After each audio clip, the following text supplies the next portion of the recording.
The brass drafting pen my mother Eleanor slid across the dark oak table was the same heavy, industrial, styled pen she used to sign our annual holiday cards. It came to a halt right next to my dinner plate, pointing at my chest like a silent accusation.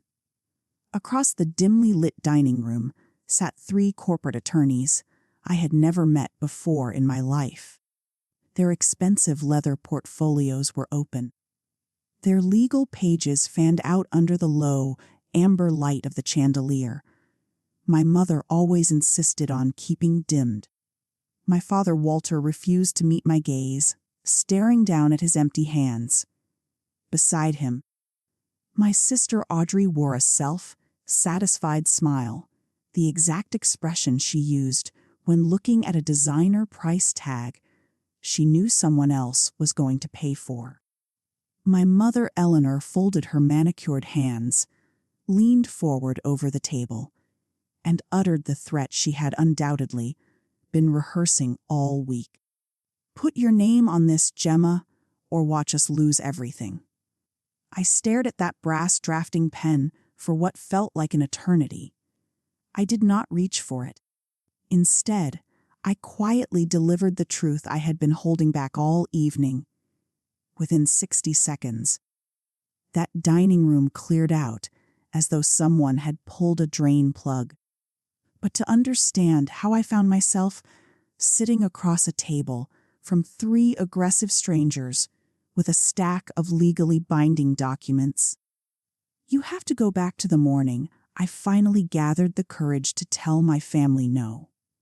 Welcome back to their secret stories, the space where we stand with the quiet women who finally stop apologizing for keeping their own boundaries. I'm Gemma. If a family has ever made you feel like their love came with a hidden invoice, pull up a chair, drop a comment, and let me know the city and time zone you're listening from. And make sure you're subscribed, because this particular lesson took me 31 years to realize and exactly 1 dinner to resolve. I run a small, independent tax advisory and auditing boutique in Willow Creek, Oregon, occupying 2 quiet rooms directly above an old leather craft shop. On the frosted glass of the door, it reads Lock Accounting. I'm 31 now, and I've built this business client by client, ledger by ledger. Over the last decade of my life, I've always been drawn to numbers. Numbers don't flinch. They don't manipulate, and they don't flatter you. They simply show you exactly where the wealth went and where the deficits lie. Most of my mornings follow a comforting, predictable routine.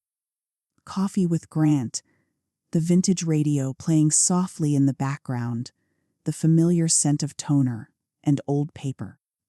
Grant is steady in a way my family could never comprehend.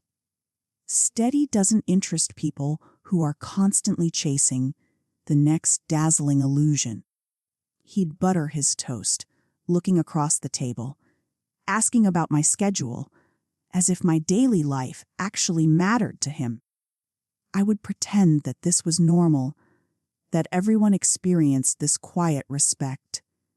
But I didn't grow up with this. I learned to appreciate the quiet by surviving a childhood that was incredibly loud. People in town often describe me as reserved. The truth is, I'm just hyper-vigilant.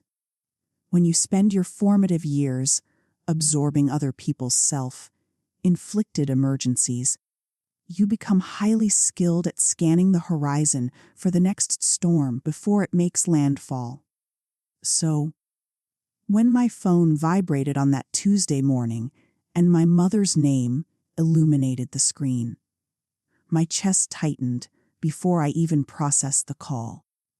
I let it ring twice. I always let it ring twice.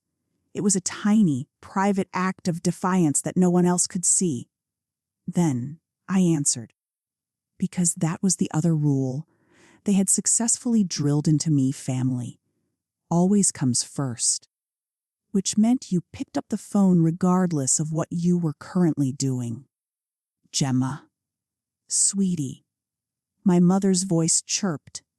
It had that artificial, high-pitched sweetness she reserved for moments when she was about to ask for something incredibly expensive. I have the most wonderful news. Grant looked up from his toast, studying the sudden shift in my posture. I turned my chair toward the window so he wouldn't be able to read the tension in my eyes. It's about your sister, my mother Eleanor continued. And just like that, the quiet, safe life I had fought so hard to construct began to tick like a bomb with a very short fuse.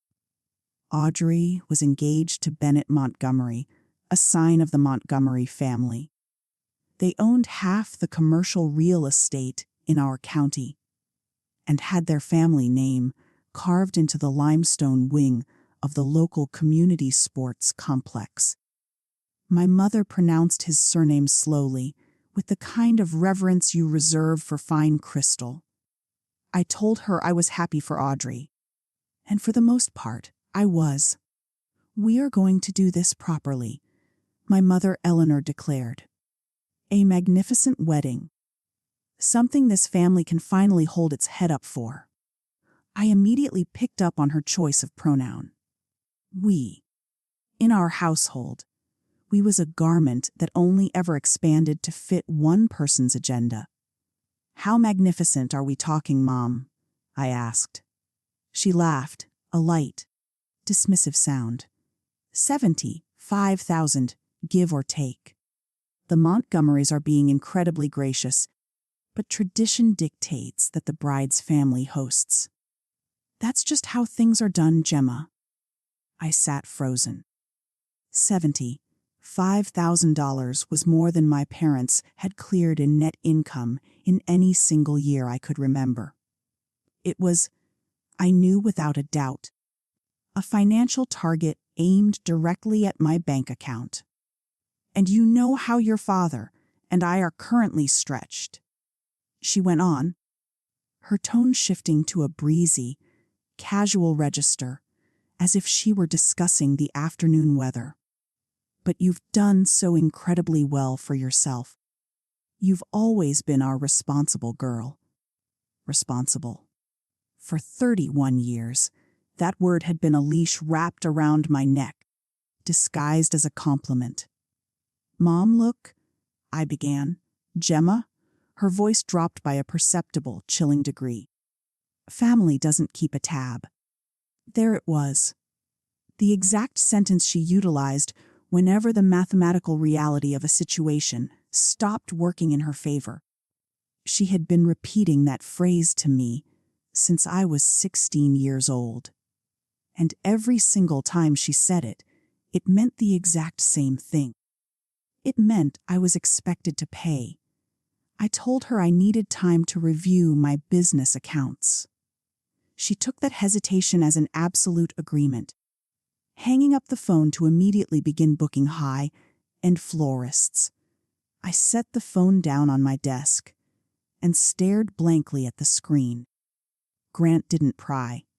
He simply refilled my coffee cup, his own quiet way of letting me know he was there.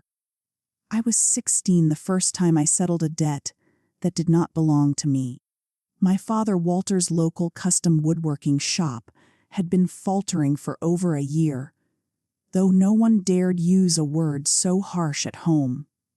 We used softer, gentler phrases, a slow season, a minor hurdle. Then the utility company sent the final shut-off notice, bright red ink stamped across the top. My mother Eleanor sat weeping at the kitchen table while Audrey, who was only 10 at the time, watched cartoons in the next room. I was working a part-time shift at the local Copper Kettle Cafe on Highway 101. I had managed to save 4 funtallerns for a high school biology workshop I had dreamed of attending. I handed every single dollar over to my mother before my logical brain could talk me out of it. The look of pure relief on her face did something permanent to my psychology. It taught me a dangerous lesson, that I had the power to fix their broken lives, and that being desperately needed felt almost identical to being loved. It was close enough that a teenager couldn't tell the difference. By the time I turned 20, the woodworking business was entirely gone. The minor hurdle finally received its official name: bankruptcy, a word only spoken in hushed whispers before we walked into church on Sundays. I worked my way through a local business college, auditing books for small shops. I learned very quickly that money always leaves a paper trail, even when human memory conveniently forgets. And somewhere along the line, without anyone ever making an official decision out loud, I became the family's permanent emergency vault. The sudden mechanical repairs, the unexpected property tax liens, Audrey's orthodontist bills, her first apartment deposit, the time she totaled a leased sports car at 22, I quietly absorbed every single shock. I told myself it was an act of love. I told myself it was merely temporary. But there is a dark truth about being the reliable one that no one ever warns you about. The financial demands only grow larger, because no one else ever has to feel the crushing weight of the consequences. And the very moment you dare to hesitate, you immediately cease being a daughter. You become a barrier. I didn't realize I was already standing on the precipice of that shift. I only knew that the figure my mother had quoted felt entirely different this time. 75,000. It didn't feel like a request. It felt like an ultimatum. There was one massive detail my family did not know about my life, and I had gone to great lengths to keep it that way. 18 months prior, I had married Grant Sterling at the county registrar's office on a rainy Tuesday afternoon. We had 2 random courthouse staff members act as our witnesses, and we celebrated with a lunch of diner blueberry pie afterward. No public announcement. No flashing ring during holiday gatherings. Absolutely nothing they could touch or scrutinize. People often assume you hide a marriage out of a sense of shame. I hid mine out of pure arithmetic. Years ago, I had brought a boyfriend home to meet them. A gentle, quiet man named Owen who worked as a local museum docent. Within the first hour, my mother Eleanor had subtly asked about his salary twice. My father Walter had condescendingly referred to museum archiving as a pleasant little hobby for a young man, and Audrey had openly snickered at the scuffs on his shoes.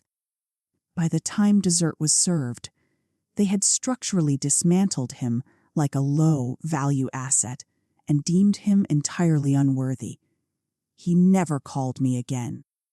I didn't blame him for a second. So when Grant entered my life, precise, quiet, a highly skilled contract, and a state attorney practicing in the adjacent Douglas County, I made a firm resolution. I would never hand my family another person to place a price tag on.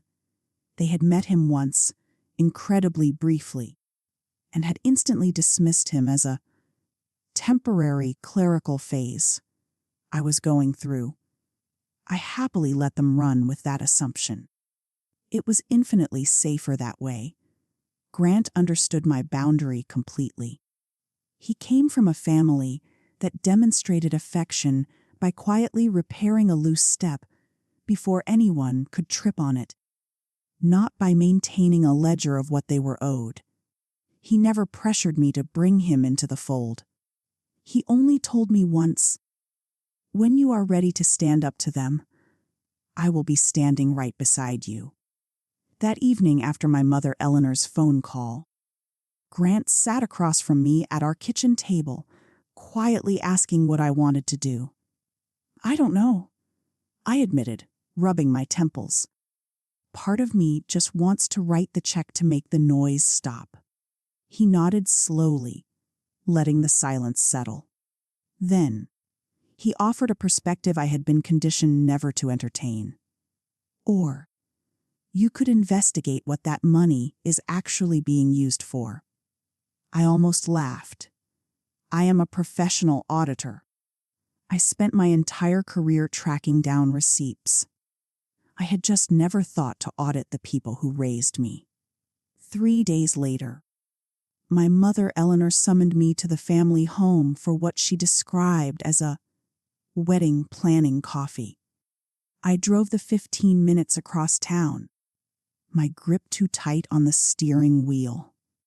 The old house looked exactly as it always had, imposing and proud on the outside, structurally exhausted underneath. Audrey was already stationed in the dining room, spreading high, gloss venue pamphlets across the table. Historic estates, boutique florists from the city, and a photographer who charged an astronomical hourly rate. My mother Eleanor sat with a legal pad, a vertical column of numbers scrawled in her messy handwriting. From the doorway, I could see that the final sum at the bottom had been circled twice. Ah, there she is, my mother Eleanor said warmly, her voice dripping with affection. Come, sit. We saved you the comfortable chair. The comfortable chair. They had never saved me anything in my life, unless they required a withdrawal. Audrey slid a glossy pamphlet toward me without making direct eye contact. The Stonebridge estate is doing outdoor ceremonies now. It's absolutely breathtaking. The Montgomerys always host their galas at venues like this. She pronounced the name as if it were an exclusive password to high society. I looked down at the circled figure on the legal pad, or 78,400. That's higher than 75, I noted dryly. My mother Eleanor waved her hand dismissively. Buffers, Gemma. You're the one who always lectures us about having a contingency fund. She beamed, incredibly proud of her own financial vocabulary. We figured, since you handle corporate finances for a living, you could simply manage the entire budget. Pay the vendors directly. Keep everything clean. It was an incredibly smooth maneuver. I almost had to admire the sheer audacity of it. They weren't merely asking me for $75,000. They were appointing me as the financial institution, the bookkeeper, and the bottomless line of credit, all in one warm breath. Audrey finally looked up, her eyes bright with absolute certainty. You don't mind, right? I mean, you don't have children or a mortgage of your own. What else could you possibly be saving your money for? The room went entirely silent. My father Walter, standing by the window, remained completely quiet, his silence acting as its own form of endorsement. I felt the familiar, deeply ingrained reflex rise in my throat, the automatic yes, that had financed their lives for over a decade. But for the very first time, I forced myself to hold it back. I didn't say yes, but I didn't say no either. It was a cowardly compromise, and I recognized it the instant the words left my mouth.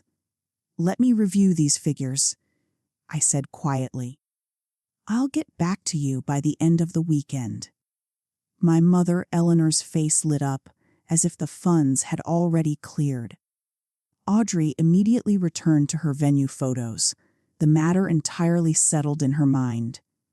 On the drive back to my office, the shame sat heavily in my chest. I had built a successful career advising clients on financial truth. Yet I couldn't utter a single honest word to my own parents. When I walked through the door of our apartment, Grant was sitting at the table with his glasses on, reviewing a contract. He took one look at my face and set his pen down. "What did you tell them?" he asked gently. "I told them I'd think about it." He didn't sigh, and he didn't lecture me. He simply nodded, taking a moment before delivering the hard truth. "Gemma, you've been thinking about this for 18 years, he said softly. "What you haven't done is make a decision." The words hit harder than any loud argument ever could. He was entirely right.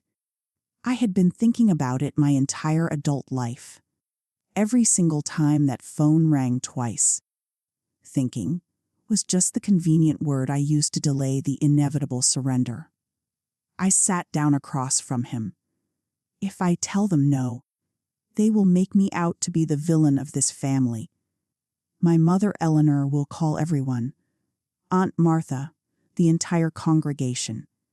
By Sunday afternoon, I will be the selfish, cold-hearted daughter who ruined her sister's wedding. Undoubtedly, Grant agreed calmly. "And if you say yes?" I pictured the legal pad, the buffers, and the way the numbers would inevitably inflate before a single contract was signed. "If I say yes, it will never end," I whispered. "It will be the wedding, then the down payment on Audrey's home, then the private school tuition, then the next emergency. It will never stop." Grant reached across the table and placed his hand firmly over mine. "Then you already know exactly what you have to do, Gemma! You just haven't figured out how to survive the fallout yet." I chose to make the call on Saturday morning, specifically because mornings are when my resolve is strongest. My mother Eleanor answered on the very first ring. "Gemma!" Perfect timing. I have the florist on the other line. "Mom," I interrupted, keeping my voice as level as if I were delivering a standard audit report to a client. "I cannot fund this wedding." The line went entirely dead.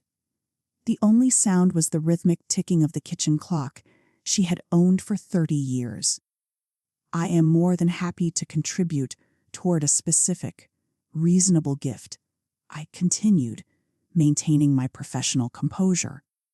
"A wedding present, just like any other sibling would offer. But I cannot take on a $75,000 liability.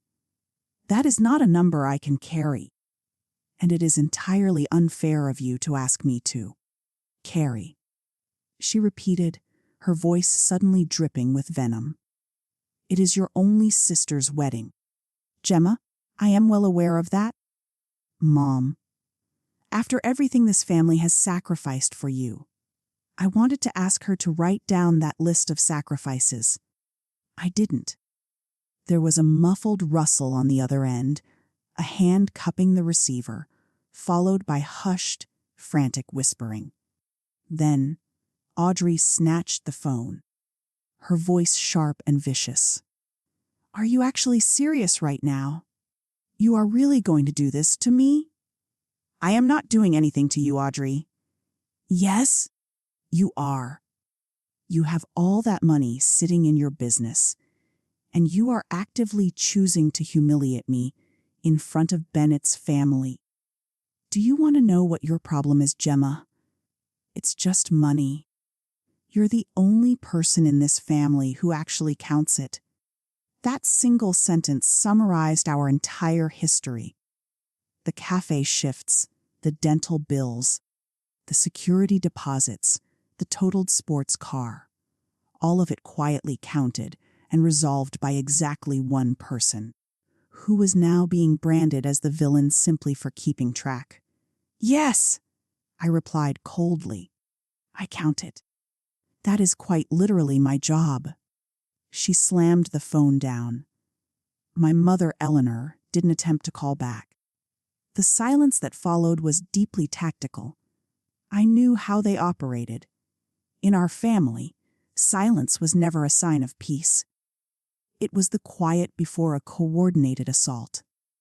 I stood in my kitchen with the dial tone humming in my ear, experiencing two conflicting emotions simultaneously, an overwhelming sense of freedom and absolute terror.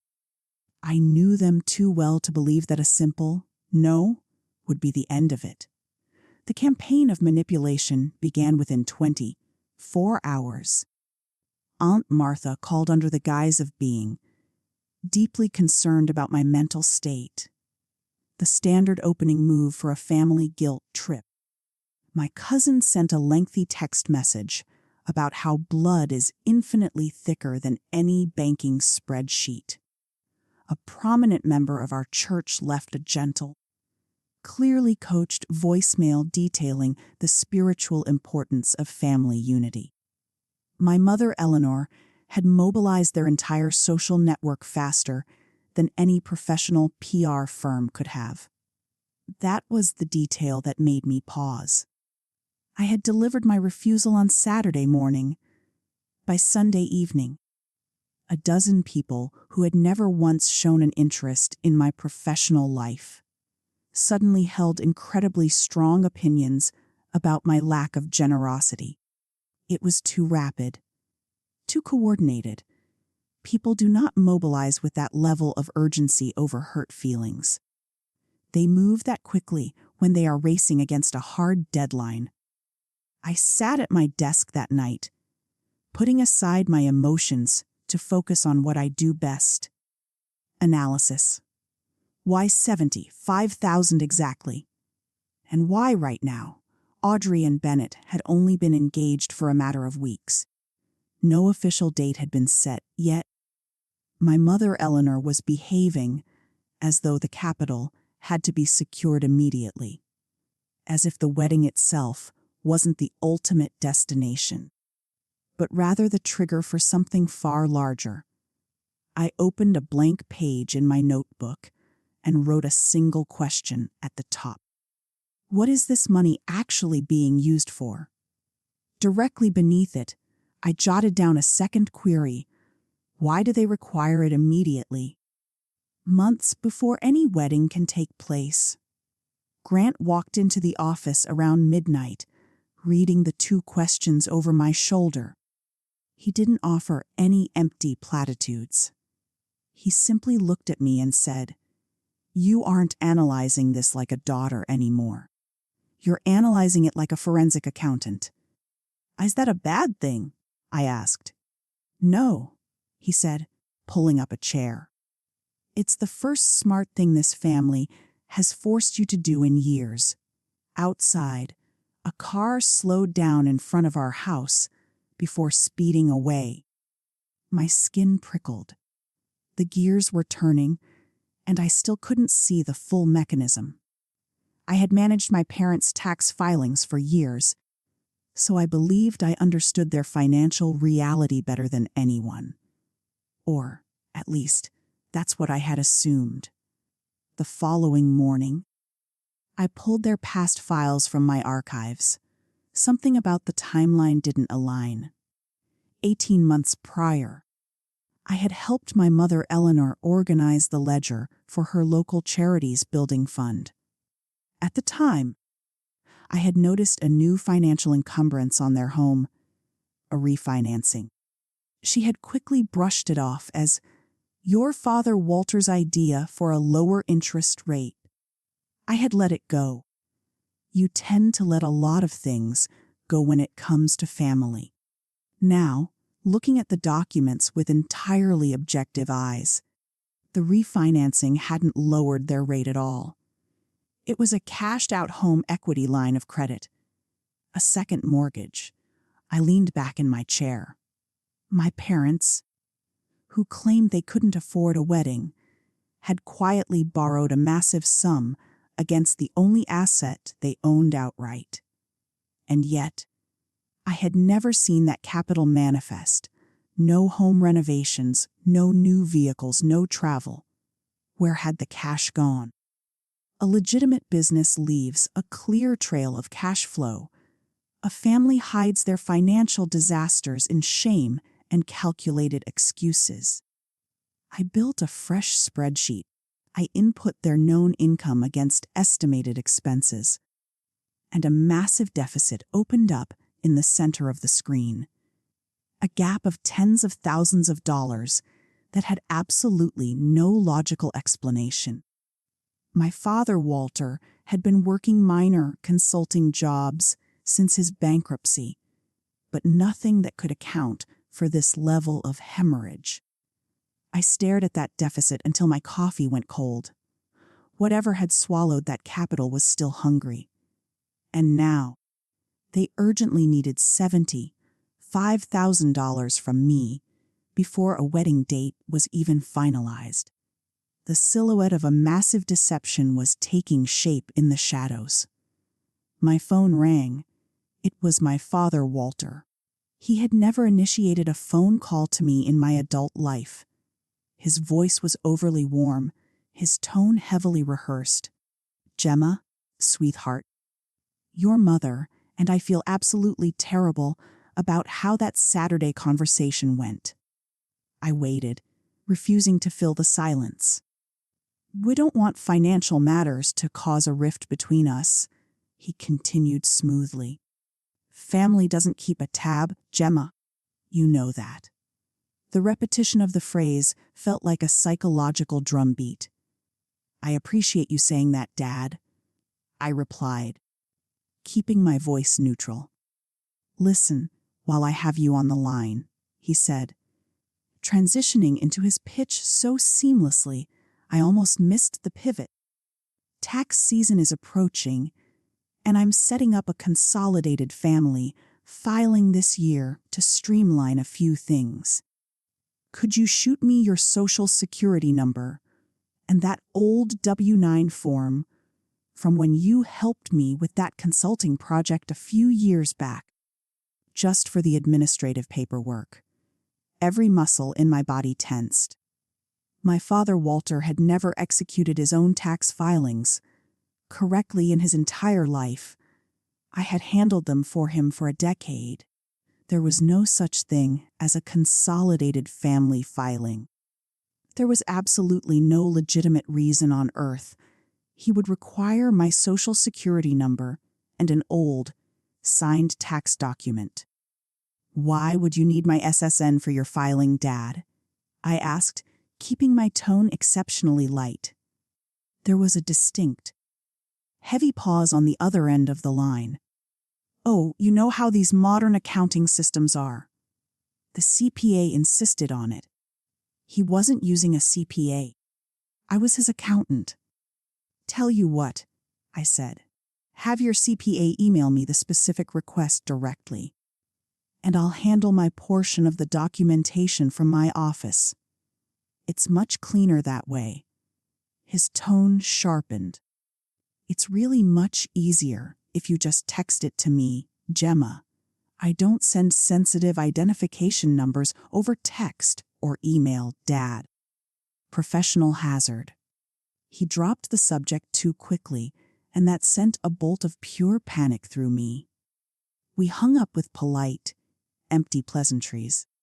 The second the call disconnected, I logged online and froze my credit files with all 3 major reporting bureaus.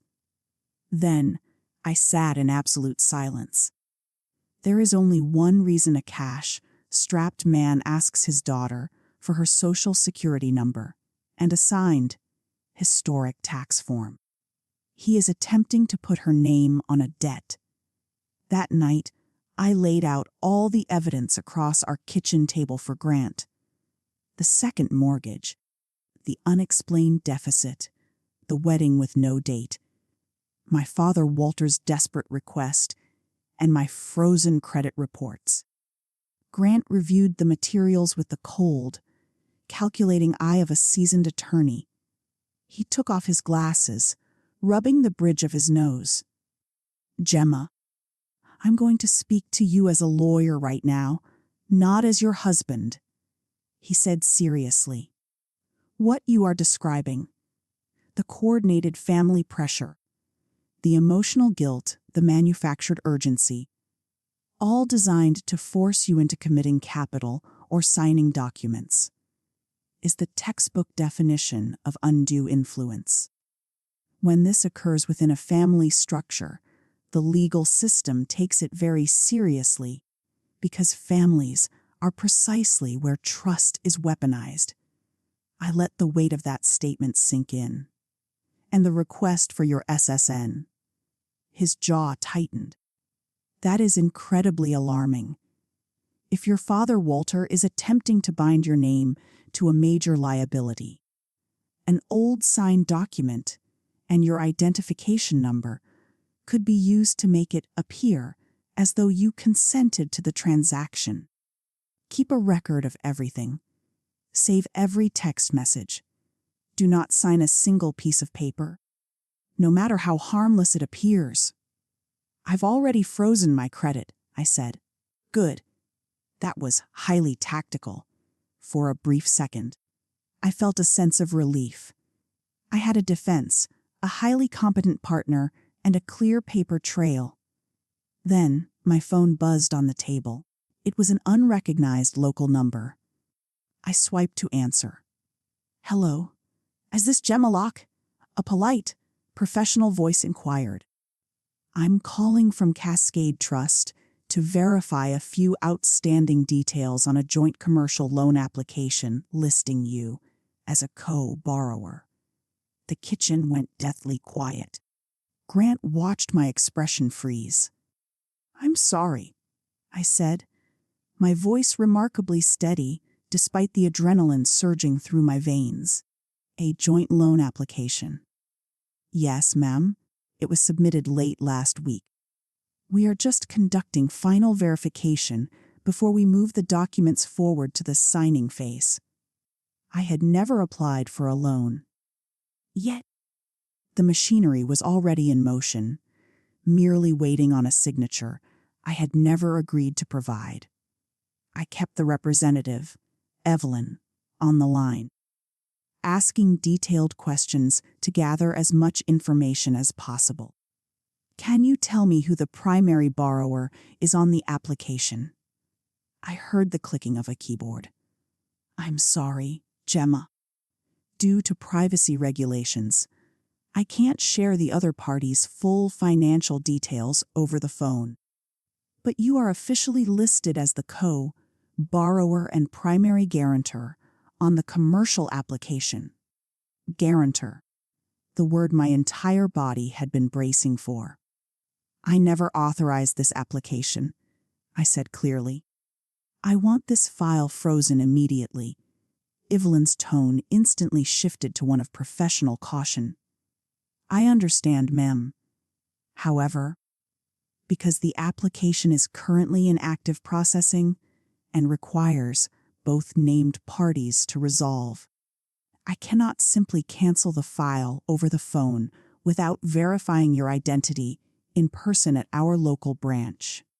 Furthermore, the primary borrower would need to be formally notified of the dispute. There was the wall. I had taken precautions, frozen my credit, and refused my father, Walter. And yet, the predatory system was still grinding forward because a joint application couldn't be dismantled by a single phone call. The structure was designed to protect the predators, not the victim. What is the funding timeline? I asked. Once the signatures are verified, the loan is set to fund within 2 weeks, she replied. 2 weeks, the exact window of my mother Eleanor's manufactured wedding urgency. I thanked Evelyn, hung up, and looked at Grant. They've put my name on a commercial loan as a guarantor. It's near approval. I can't stop it over the phone.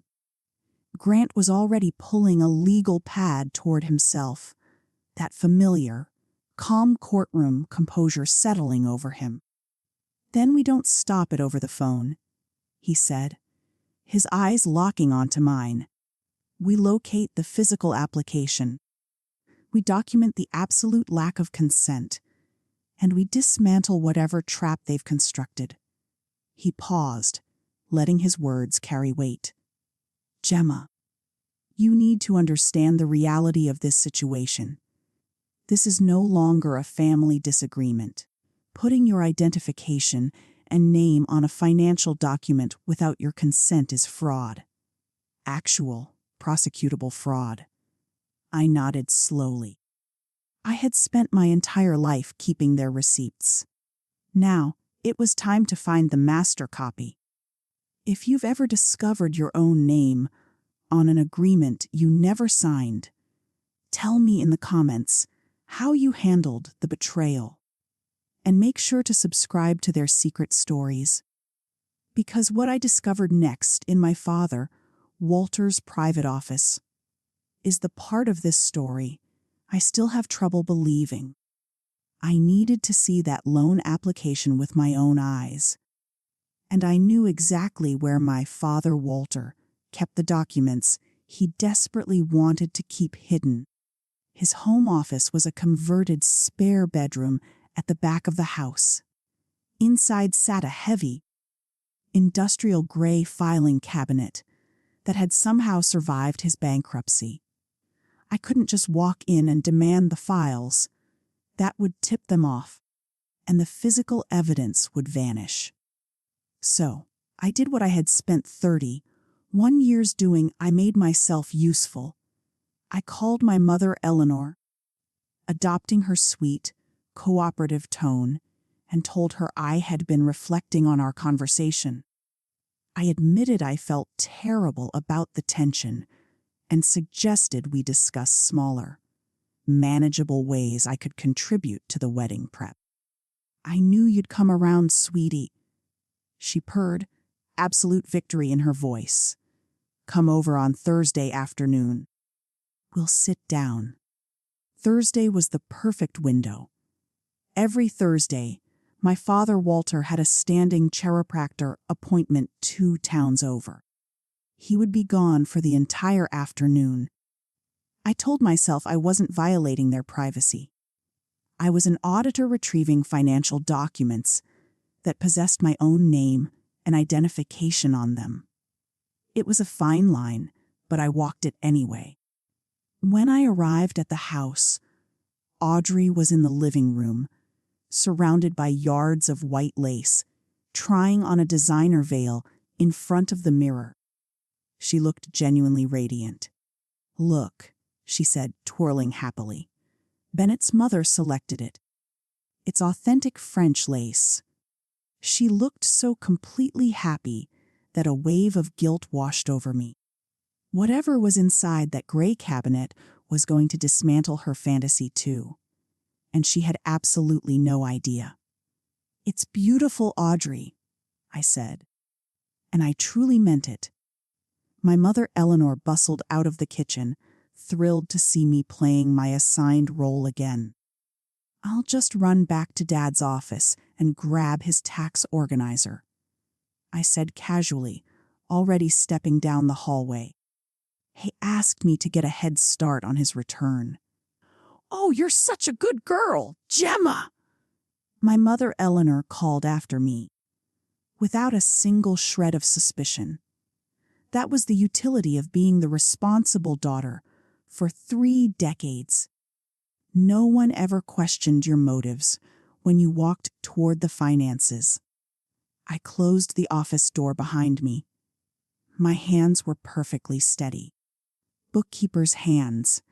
They only shake after the audit is complete. The filing cabinet was locked, but my father Walter had kept the key hidden inside a vintage wooden cigar box on his bookshelf for 20 years. I retrieved it, unlocked the cabinet, and opened the bottom drawer. Among the yellowed, decaying folders, I spotted a brand new, clean manila folder that stood out immediately. I pulled it out, laid it on the desk, and opened it. The very first page was a commercial loan application from Cascade Trust, height to he. My breathing grew shallow. There was my father Walter's name as the primary applicant, and there, on the line marked "So, borrower guarantor," was my full name, Gemma M. Locke. It listed my outdated residential address from my 20s and my complete social security number, scrawled in my father Walter's blocky, distinctive handwriting. The signature line at the bottom was blank. They hadn't forged my signature yet.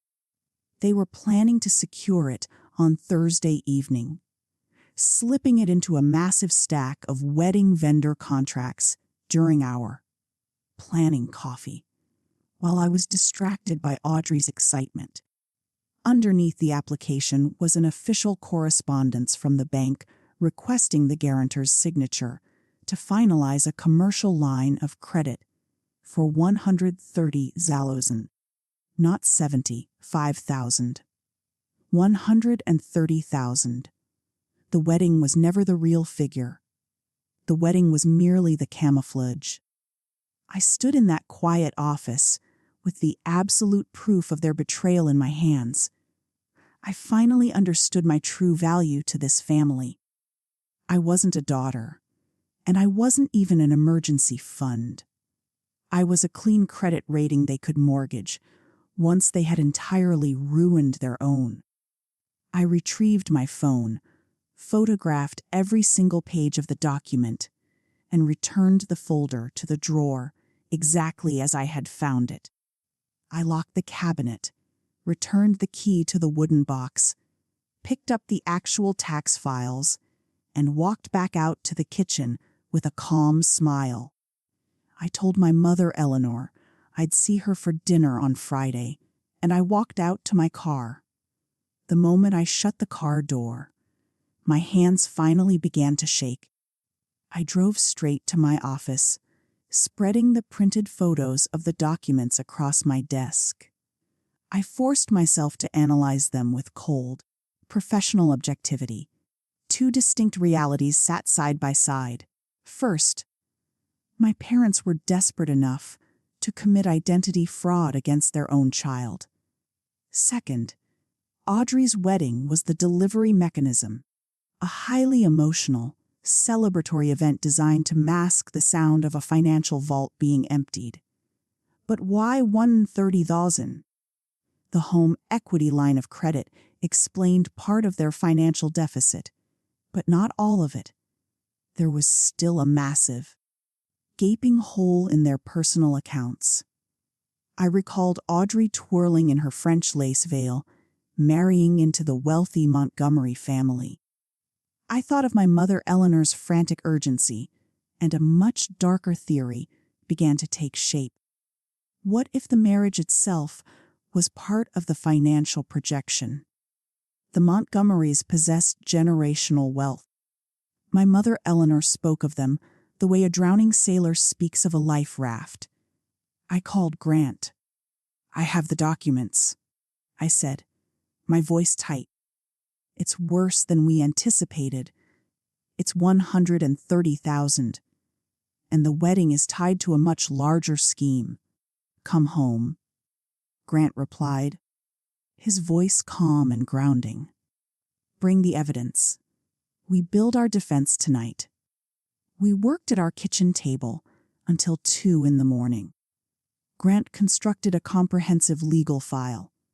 He printed the photos of the fraudulent application, compiled a sworn, notarized timeline of every single conversation I had engaged in, my credit freeze confirmations, and the bank dispute record. Then he pulled my personal ledgers, the meticulous records I had kept since I was 16 years old. Every single dollar I had ever provided to my family. "What is this?" Grant asked softly, flipping through the pages of numbers.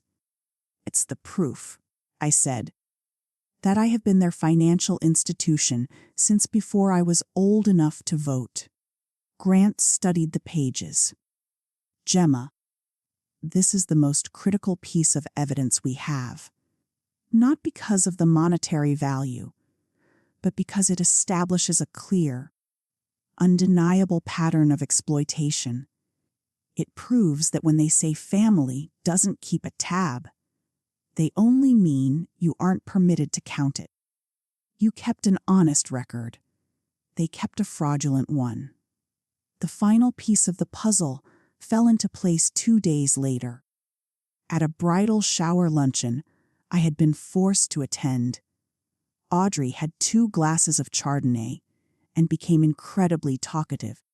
"The absolute best part," she whispered, leaning close to me, "is that Bennett's father is going to buy into Dad's new Northwest Timber Logistics Corporation right after the honeymoon. A massive, formal partnership. Dad showed him the financial projections and everything. He said it's going to completely secure our future." I kept my expression entirely neutral. "That's wonderful, Audrey. What logistics business?" She waved her hand airily. "Oh, corporate consulting, transport management. Dad's brilliant at that kind of stuff." She wasn't lying. She simply had no understanding of the words she was uttering. But I did. The entire scheme crystallized in my mind. My father, Walter, didn't own a timber logistics business. He owned a massive, black hole deficit. He had constructed a plan to solve it from 2 directions simultaneously. First, a 130,000 commercial loan guaranteed by my flawless credit to temporarily patch his debts and present a facade of solvency. Second, a massive, real, money corporate investment from Bennett's wealthy father, secured by a beautiful, high society wedding and a set of entirely fabricated financial ledgers. The $75,000 wedding wasn't a celebration of love. It was a stage set designed to convince the Montgomery family that the Locks were financially solvent peers worth investing in. I was being forced to finance the stage, set while simultaneously guaranteeing the fraudulent loan that kept the entire illusion from collapsing. Audrey was merely the highly decorated bait. I drove home that night feeling physically ill. Knowing the truth made me entirely responsible for what happened next. I could write the check, sign the document, and bury myself in their debt forever to keep the peace. Or I could pull the single thread that would bring their entire fraudulent house of cards crashing down, knowing that innocent people, Bennett and even Audrey, would be standing directly in the blast zone. Grant laid out my legal standing clearly. "First, the loan application is dead," he explained. "You never signed it, and the bank has a formal record of your identity theft dispute. If they attempt to forge your name now, it is a criminal offense. Second, regarding this family partnership agreement, they are preparing to spring on you any contract signed under that level of domestic coercion. Threat of abandonment and physical ambush is completely voidable under the doctrine of undue influence."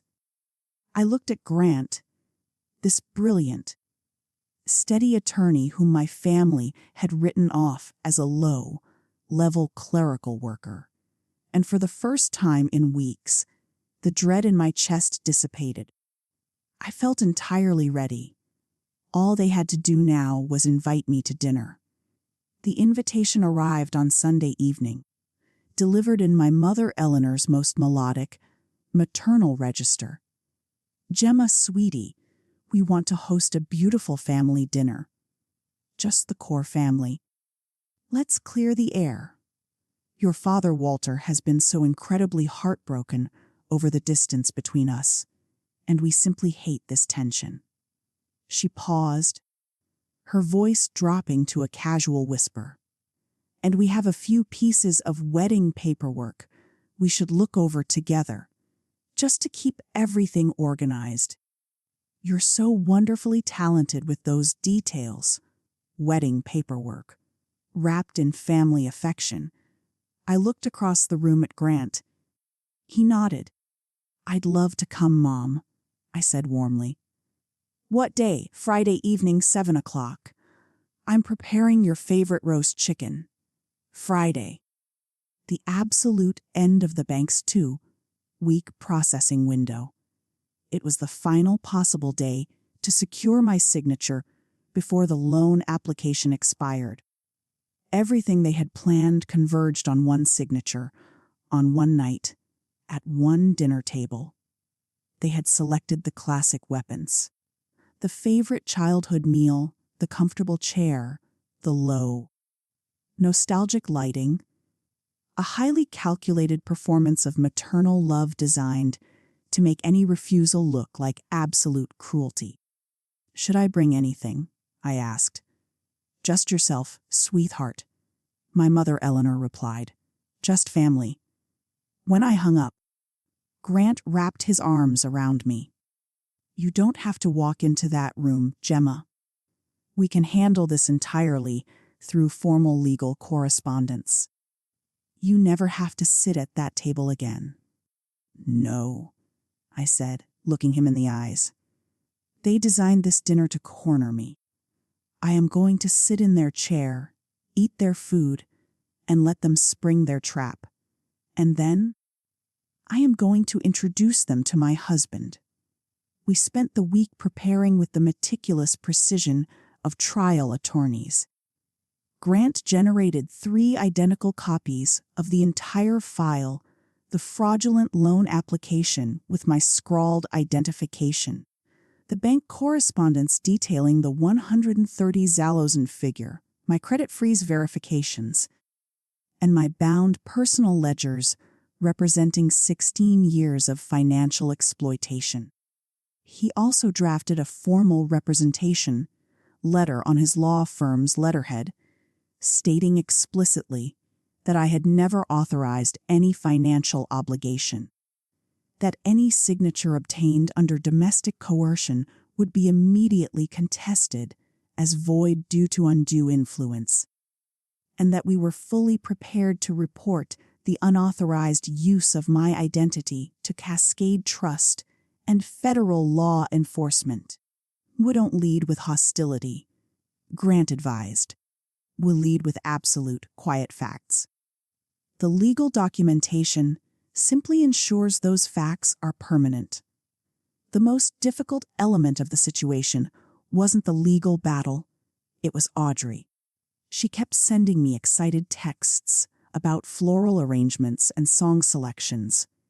Bright, happy messages built on a foundation I knew was entirely hollow. I asked Grant if there was a way to navigate this without completely destroying her.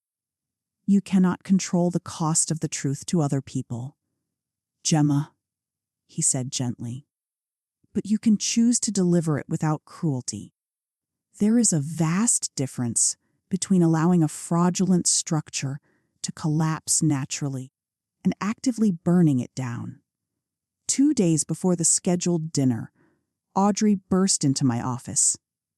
She was visibly trembling, her manicured hands shaking. "I need to speak with you," she gasped, dropping into the chair across from my desk. "Mom says you're coming on Friday. She says you're going to fix the vendor issues." "Fix what, Audrey?" I asked quietly. "The finances." "The deposits.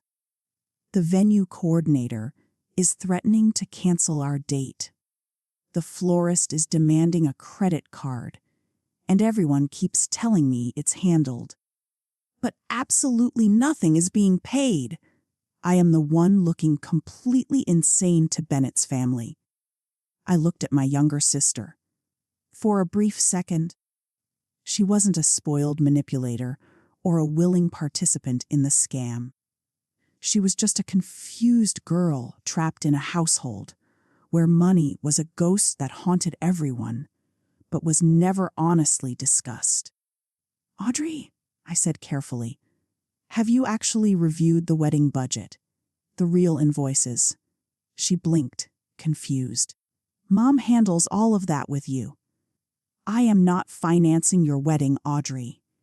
I told Mom and Dad that weeks ago." Her face drained of color. "Then, who is paying for it?" There was the question at the absolute center of the deception, and my sister had never once thought to ask it. I wanted to reveal the entire scheme to her right then, but it was too soon. "Come to dinner on Friday," I told her gently. "Sit with me. And whatever happens, whatever you hear, I need you to remember that I tried to ask you this question first. I hadn't planned on speaking with Bennett Montgomery before Friday, but he initiated contact the following morning, asking to meet for coffee. We sat at the same local diner where Grant and I had celebrated our marriage. Bennett looked earnest, polite, and deeply concerned. "I'll be entirely honest with you, Gemma," Bennett said, tracing the rim of his coffee mug. "My father is incredibly eager to invest in your dad's new wood supply venture. Perhaps too eager. He's preparing to wire a very large sum of capital. But something about the speed of this deal feels off to me. I keep asking to see audited financial statements, and everyone tells me to relax, that it's a family partnership. You do this for a living. Am I paranoid for wanting to see physical books before my family writes a massive check?" I looked at this decent young man who was about to be dragged off a financial cliff. "You are not paranoid," I said clearly. "You are the only person in this entire situation asking the correct questions." A look of profound relief washed over his face. "I cannot disclose everything to you right now," I continued, "but I will give you this warning. Do not let your father transfer a single dollar of capital until after Friday night. Tell him to wait 1 week. If he respects your judgment, that is a very small boundary to request." Bennett studied my face. "That sounds like a major warning, Gemma." "It is a kindness," I said. "Please take it as one." Friday evening arrived, bathed in a soft, golden autumn light. Grant and I drove to my parents' house, parking our car down the street out of direct line of sight. The strategy was set. I would enter the home alone, exactly as they expected. Grant would wait in the vehicle with the legal files. The moment they attempted to execute their plan, I would send him a single text, and he would come to the door. I walked up the concrete path of my childhood home. Looking through the dining room window, I spotted my mother Eleanor setting the table, my father Walter pacing nervously, and something entirely unexpected: 3 high-end, identical luxury sedans parked neatly in the driveway. My mother Eleanor had told me it was just family. She had lied about the scope of the ambush. I pulled out my phone and texted Grant immediately. 3 unrecognized corporate vehicles in the driveway. His reply was instantaneous. "I see them. I'm moving closer. Say the word." I rang the doorbell. My mother Eleanor opened the door, wearing a radiant expression and the formal dress she typically reserved for high society events. "Gemma, darling! Come in, come in. We are so incredibly thrilled you're here." Behind her, the dining room was bathed in that low, amber light. The roast chicken was steaming on the fine china, and seated around the table, their leather portfolios open and documents arranged, sat 3 high-priced corporate attorneys. My mother Eleanor followed my gaze and offered a dismissive smile. "Oh, don't mind them, sweetie. They are simply close associates of the family, here to help us make everything official." I stepped over the threshold, and the heavy oak door clicked shut behind me. They seated me in the comfortable chaebol at the foot of the table, placing me in a position where everyone could monitor my reactions.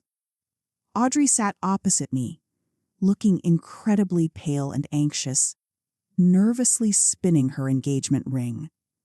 Bennett sat beside her, his jaw set in a rigid line. When our eyes met, He gave me a barely perceptible nod. He had listened to my warning. His father's capital was still safe. The three lawyers introduced themselves with smooth, corporate titles that didn't register. They were clearly top-tier legal talent, the kind of representation my father Walter could never afford. Which meant the Montgomerys were likely footing their bills under the assumption of a looming partnership. My mother Eleanor served the dinner with the theatrical grace of a high society hostess. For 20 minutes, we performed the roles of a loving family. My father Walter launched into a nostalgic story from my childhood, framing me as an exceptionally compliant, self-sacrificing child. Gemma has always possessed such a generous spirit, he told the lawyers, beaming. Even as a little girl, she would willingly hand over her last dollar to help someone else. Generous. The polite word they used for a child whose boundaries they had systematically erased. I ate a few silent bites and waited. Finally, my mother Eleanor set her linen napkin down, dabbed her lips, and adopted an expression of profound, maternal concern. Gemma, sweetheart, we didn't just invite you here for a pleasant dinner. This family has navigated some incredibly difficult financial terrain, as you know better than anyone. But we finally have an opportunity, a genuine chance to secure Audrey's future, and the future of this entire family. She nodded to the lead attorney, who smoothly slid a thick, bound document down the length of the table until it came to a rest directly against my plate. It's a comprehensive family partnership agreement. My mother Eleanor explained, her voice incredibly smooth. It simply formalizes how we support one another's endeavors. It consolidates our resources for Audrey's ceremony and your father's new timber logistics corporation. Nothing complex. I didn't touch the paper. It's just money, Gemma, Audrey whispered from across the table, repeating the family script, though her voice lacked any real conviction. I made them sit in absolute silence while I methodically turned the pages. I am an auditor. I do not sign contracts without reading every line of the fine print. My mother Eleanor's artificial smile began to stiffen. The lawyers shifted uncomfortably in their seats. I flipped to page 9, and there, wrapped in dense, deliberately confusing legalese, was the entire trap. The agreement made me personally and legally liable for all shared family liabilities, a term defined so broadly it structurally absorbed the 130,000 commercial loan. It officially designated me as the primary guarantor, pledged my independent business assets as collateral, and bound me to provide ongoing, unlimited financial support to family ventures. It was a contract designed to legally transform me into their personal, non-consensual financial institution for the rest of my life. I looked up from the page. My father Walter refused to make eye contact, staring intensely at his water glass. My mother Eleanor's warm facade had vanished, replaced by the cold, calculating expression of a woman who was used to demanding submission. "We require your signature tonight, Gemma," she said, her voice dropping to a harsh whisper. "The wedding is in 3 weeks. Your father Walter's commercial investment depends entirely on this document. The bank must have the finalized paperwork by Monday morning." She reached into her designer purse, retrieved the heavy brass drafting pen, and slid it across the wood until it tapped against my hand. "Sign the document, Gemma," she commanded, her eyes turning flat and dangerous, "or you will regret it. This family has supported you your entire life, and if you turn your back on us now, do not expect to ever be welcomed back into this home. Think very carefully about your choice." There it was. The ugly truth behind their performed affection, delivered in front of three high-priced lawyers, my silent sister, and the man she was planning to marry. The trap was fully sprung. I looked down at the brass pen. Under the edge of the table, out of their line of sight, I typed a single word to Grant now. Then, I folded my hands over the unsigned document and smiled calmly. Before I put my name on anything, I said quietly, "There is someone I would like to introduce to the table." The doorbell chimed. My mother Eleanor's brow furrowed in intense irritation. Who on earth could that be at this hour? "I'll retrieve it," I said, rising from the comfortable chair before anyone could protest. I walked down the hallway, opened the heavy front door, and welcomed Grant inside. He looked incredibly imposing in his tailored suit, carrying the slim leather file. He stepped into the home with absolute authority. "Everyone," I announced, leading him directly into the dining room. "This is Grant Sterling. My husband." The word dropped into the room like a heavy stone. My mother Eleanor's mouth opened slightly in sheer shock. Audrey gasped, "Husband," in a tiny disbelieving whisper. My father Walter finally looked up, his face pale, and the three corporate lawyers immediately sat up straight, their professional instincts warning them that their carefully constructed scenario had just been compromised. "We were married 18 months ago," I stated, reclaiming my seat with complete composure. "I chose to keep the details private. You will understand why in a moment." Grant remained standing at the head of the table, opening his leather file and retrieving a single. When he spoke, his voice was calm, resonant, and entirely commanding. "Good evening," Grant said, addressing the three attorneys directly. "I am Gemma's husband, and I am also acting as her legal counsel. I'm going to save everyone in this room a significant amount of time." He placed the document in the center of the table. "This is a formal, notarized notice of non-consent. My client has never authorized and will never authorize any loan, line of credit, or financial guarantee on behalf of any individual in this family. Any signature obtained from her under the conditions I am currently observing: an unannounced legal ambush, active financial threats, and the explicit statement sign, or you will regret it, is a prima facie case of domestic coercion and undue influence. No court in this state would ever enforce a contract signed under these circumstances." The lead corporate attorney cleared his throat nervously. "Mr. Sterling, this is simply a standard internal family agreement.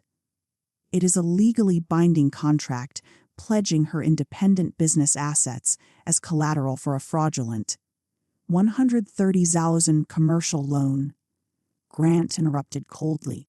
"I have reviewed page 9 of your draft. I would be exceptionally cautious about what you define as standard in front of legal witnesses." The attorney immediately closed his mouth, glancing at his colleagues. My mother Eleanor's face twisted in fury. "You hired a lawyer. You brought an attorney into our home to threaten your own family." "No, Mom," I said softly. "You brought 3 attorneys. I simply brought one.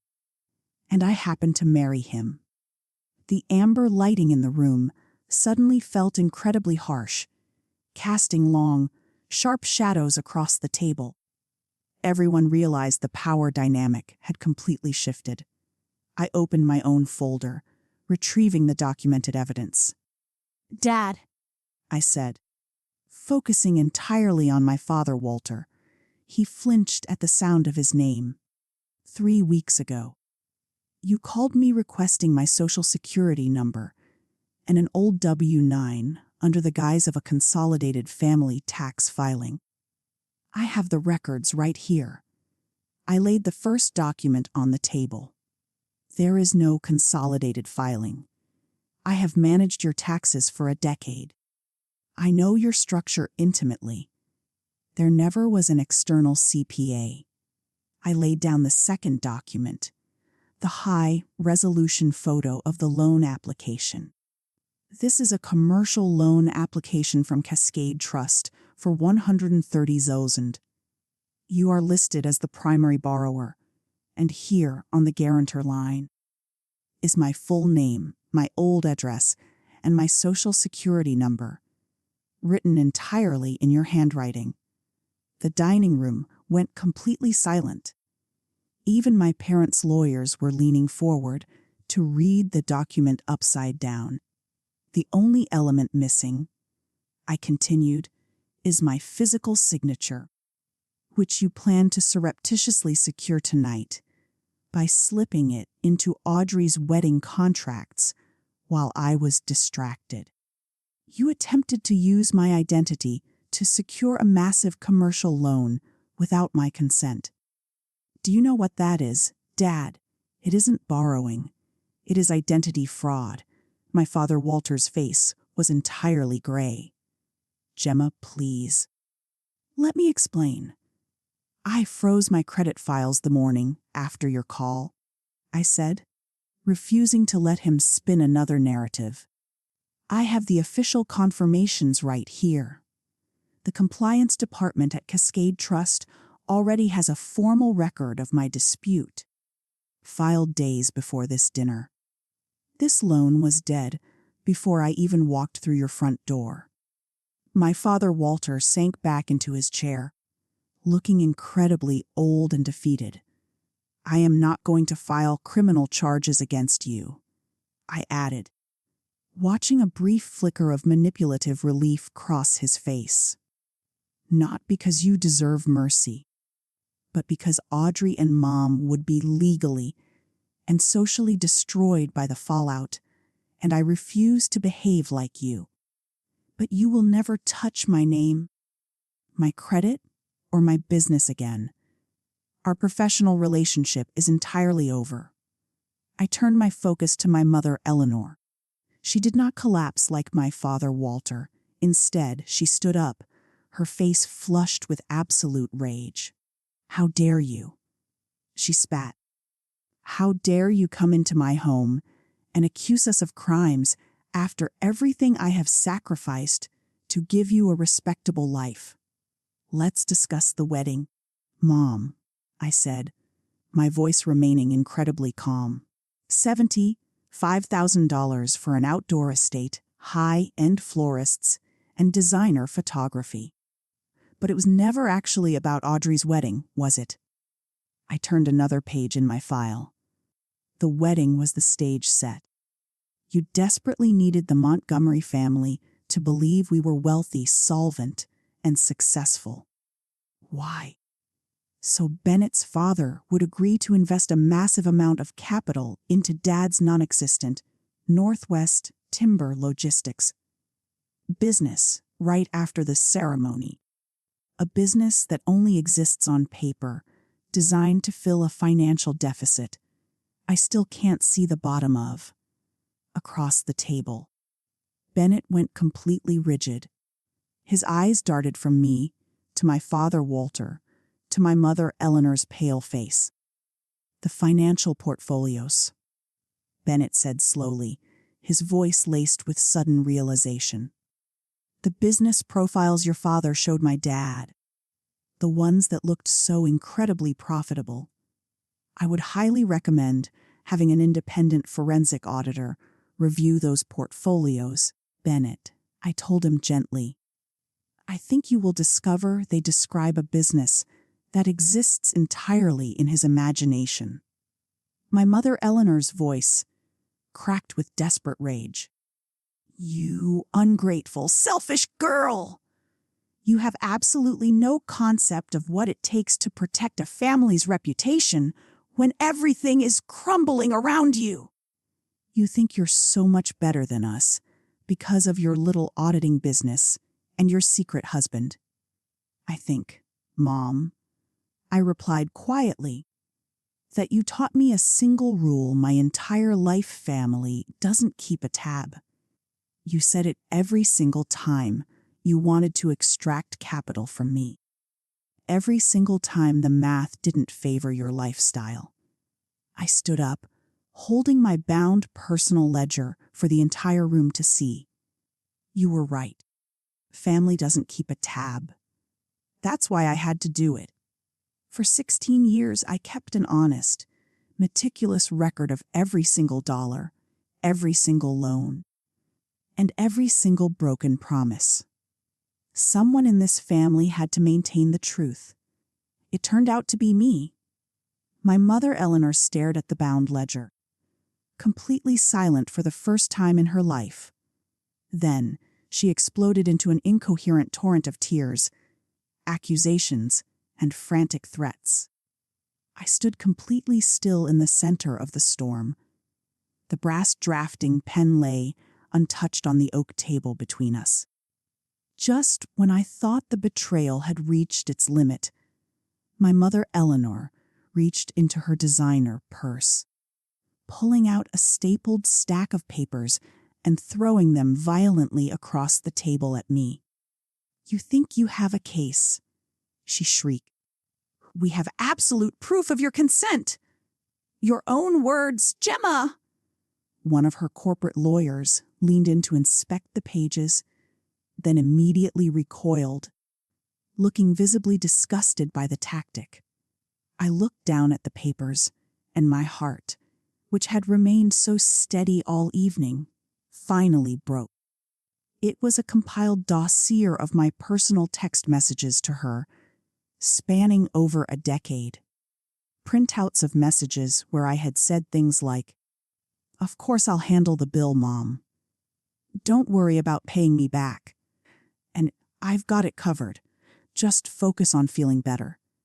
The kind, automatic, loving responses of a daughter who was desperately trying to buy her family's affection. They had archived my love. They had saved my kindness, documented my empathy, and were now attempting to utilize my own daughterly devotion as a legal weapon to force me into financial ruin. They had looked at the most vulnerable, loving part of my psychology and viewed it as a legal loophole to exploit. I stood in absolute silence.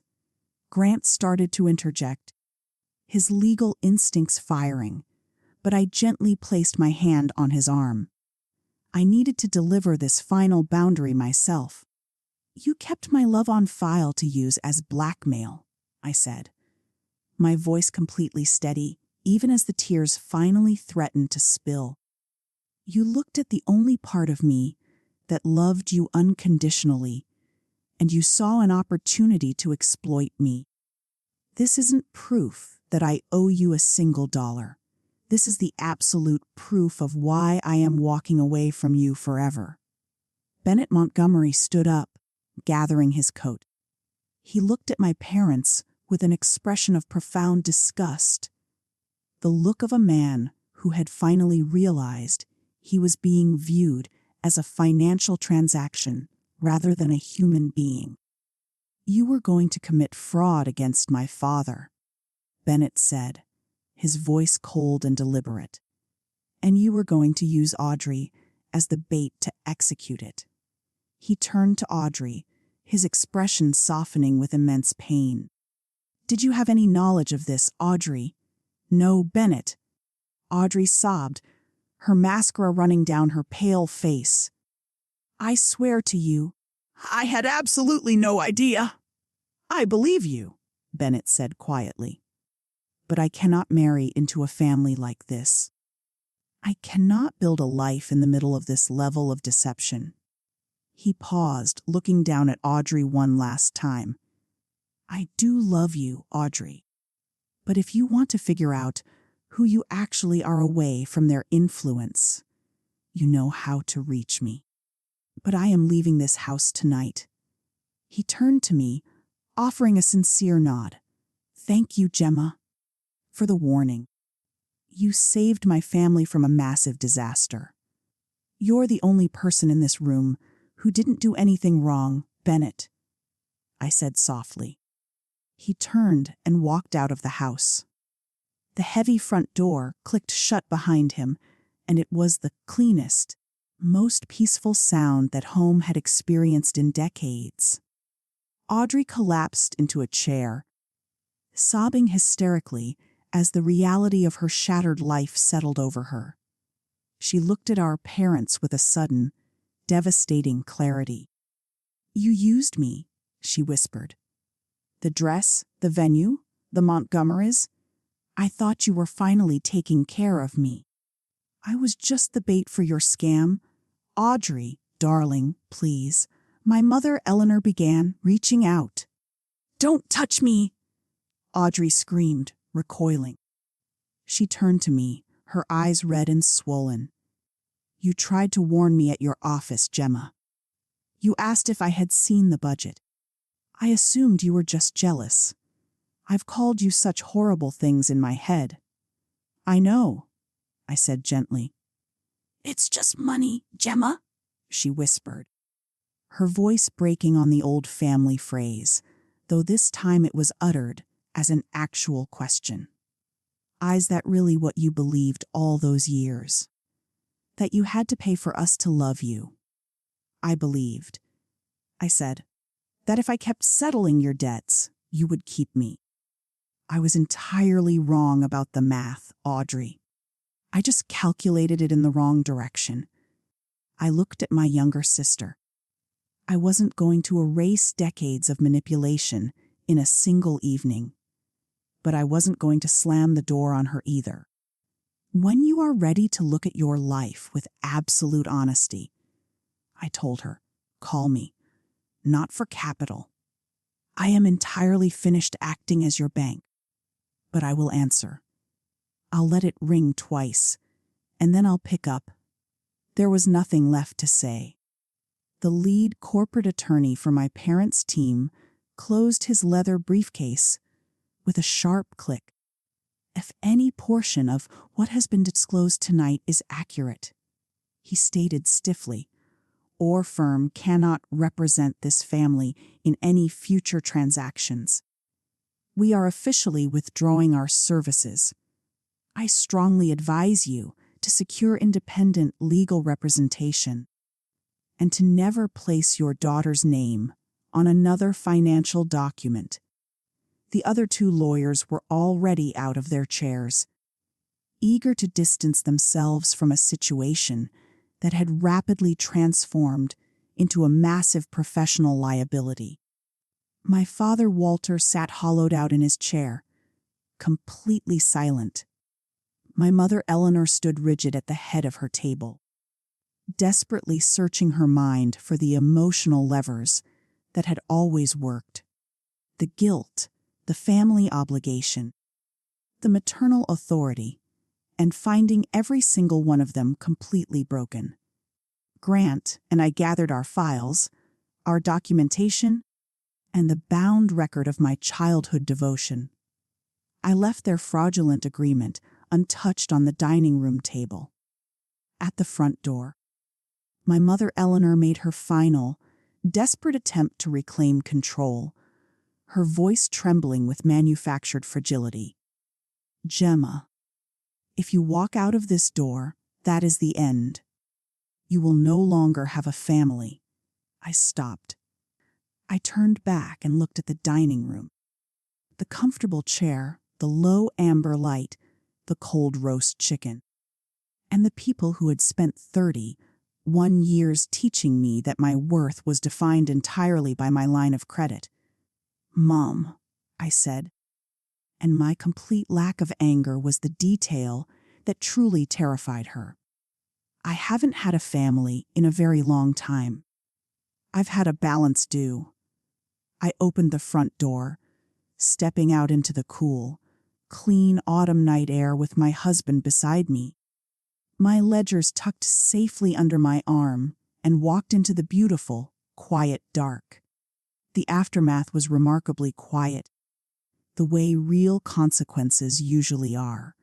Grant sent the formal dispute files to Cascade Trust on Monday morning. The fraudulent loan application was immediately terminated and flagged for identity theft.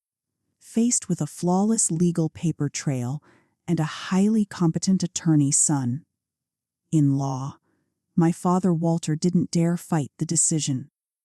The 130,000 line of credit they had desperately chased simply vanished, and the massive deficit in his personal finances remained, because it had always been his burden to carry, not mine. The grand, expensive wedding never occurred.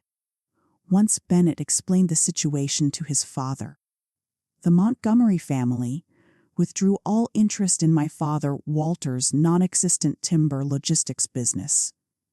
Without that capital, the entire fraudulent house of cards collapsed under its own weight. I didn't celebrate their ruin. Watching the people who raised you get caught in the machinery of their own deception isn't a victory. It's just the natural law of gravity. The relatives who had spent weeks calling me selfish went entirely silent once the true story began to circulate through the local community. A few even called to offer sincere apologies, which I accepted politely, but without inviting them back into my life. I was entirely done keeping score. Audrey and I are not close, and I won't pretend we are. But she did call me 2 months later from her own apartment 2 towns over. She had secured a job and started working with a therapist who was asking her incredibly difficult questions about our family dynamic. "I am trying to learn the difference, Gemma," she whispered over the phone, "between being desperately needed and actually being loved." I almost wept, because that single sentence had defined my entire existence, and my younger sister had finally discovered it on her own. We speak occasionally now. It isn't perfect, but it is honest, and honesty is the only currency I trust anymore. My parents and I do not communicate. My mother Eleanor sent a 3-page letter a few months ago that began with an apology and ended, by page 3, with a subtle request for financial assistance with their second mortgage. I read it once, and then I filed it away. Some people will show you exactly who they are, and the kindest thing you can do for them, and for yourself, is to finally believe them. As for my own life, I finally started auditing my own happiness. Grant and I went back to that local diner on Friday evening, ordering a massive plate of blueberry pie. I proudly told the waitress it was our 18-month anniversary, and I didn't lower my voice when I introduced my husband to the room. For the very first time in my 31 years, the columns of my life finally added up, not because I had successfully paid off their debts, but because I had finally stopped allowing them to draw from an account I had never agreed to open. Here is the only mathematical truth worth preserving from all those years of ledgers. My kindness was never the error. The error was a family that believed my kindness entitled them to an unlimited draft on my life. The day I closed that account, I didn't lose a family. I simply stopped carrying a burden that was never mine to bear. If your love has ever arrived with a hidden invoice attached, establish your boundaries before the bill is delivered. Tell me in the comments the exact moment you finally stood your ground and said no. Make sure you subscribe to their secret stories. Stay close to the truth, and I will see you in our next story.